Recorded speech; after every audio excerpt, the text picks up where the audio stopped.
right, coming up next, he's visiting us all the way from Austin, Texas. Give him a warm welcome, Claude Ramey!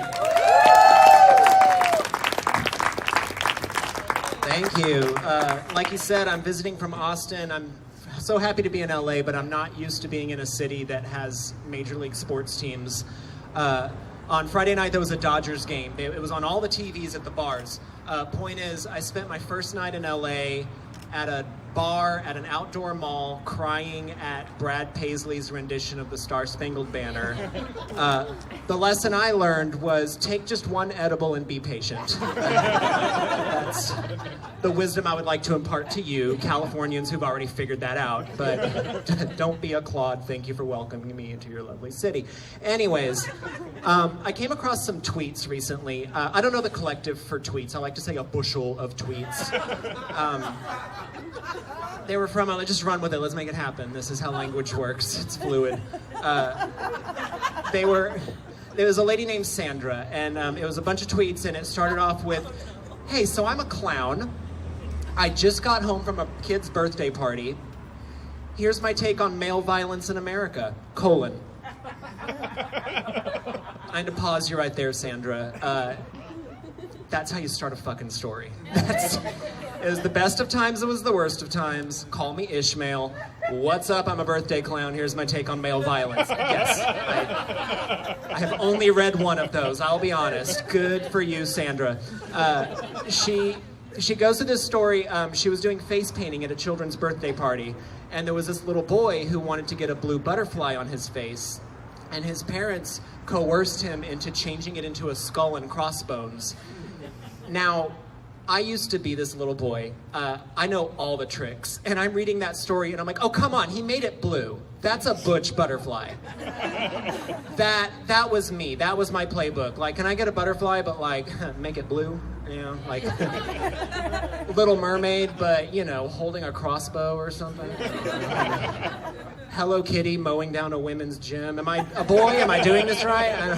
Because the rules are, let your imagination run wild as long as you incorporate murder into it somehow, some way. I had a memory come back to me.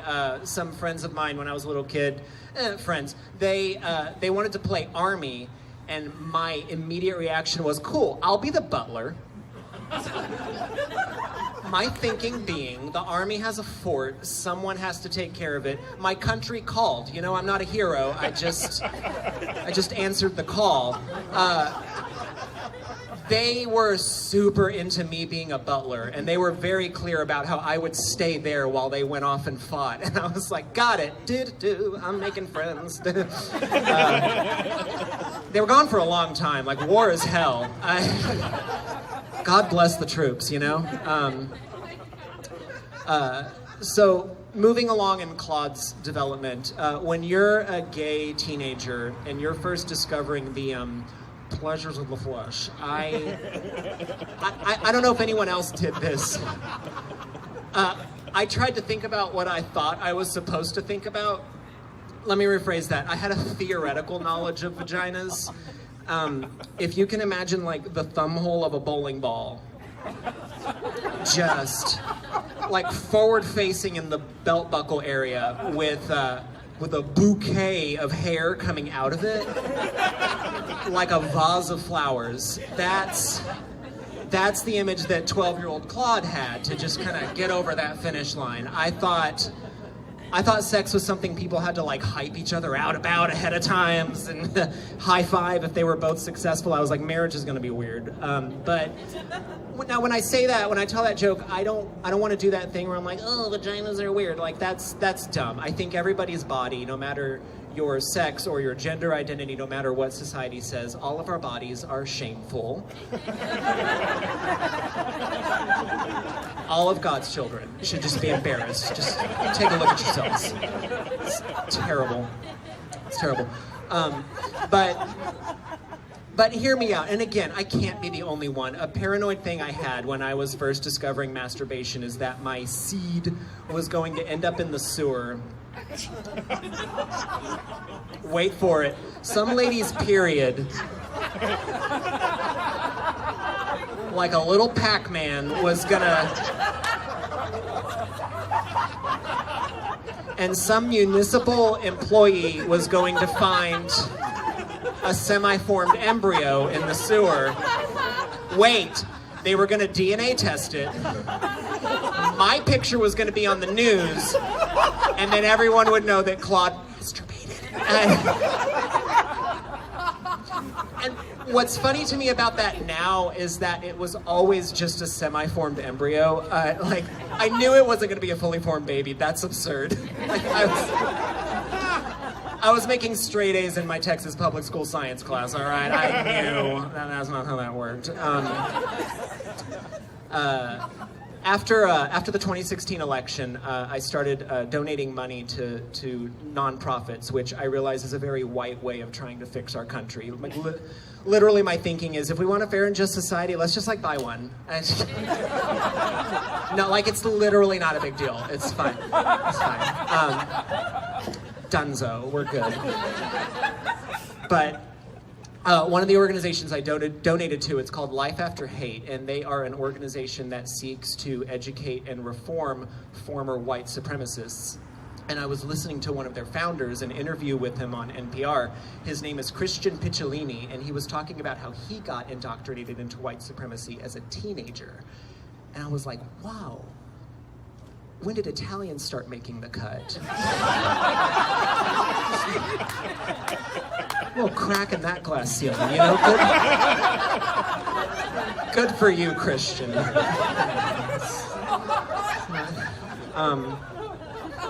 So, Halloween weekend, I get to tell my Halloween stuff. I don't know if you know this, there's a movie called Halloween. It's kind of a big deal. But there's a scene in Halloween I want to go over with y'all. There's a scene where Michael Myers, there's a boyfriend and a girlfriend, as there usually are in these movies. They're heteronormative, whatever. And, see, I'm woke. But Michael Myers kills this girl's boyfriend.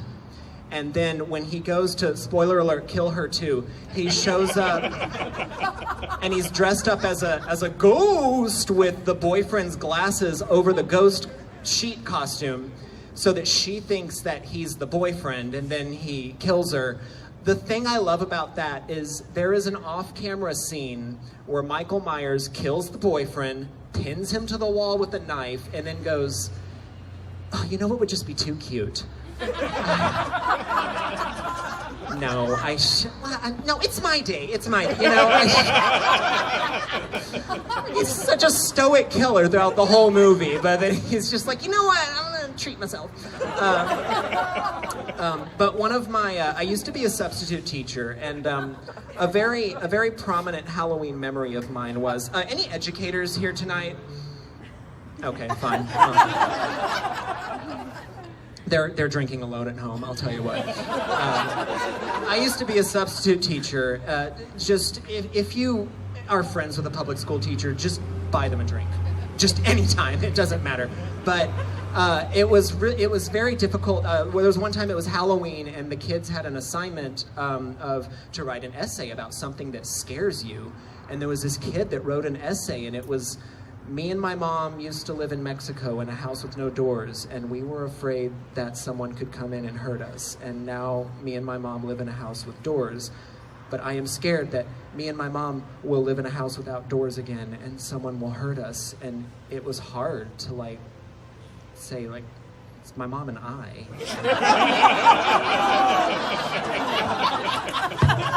I've been Claude Ramey. Give it up for MK or Kyle, whoever's coming.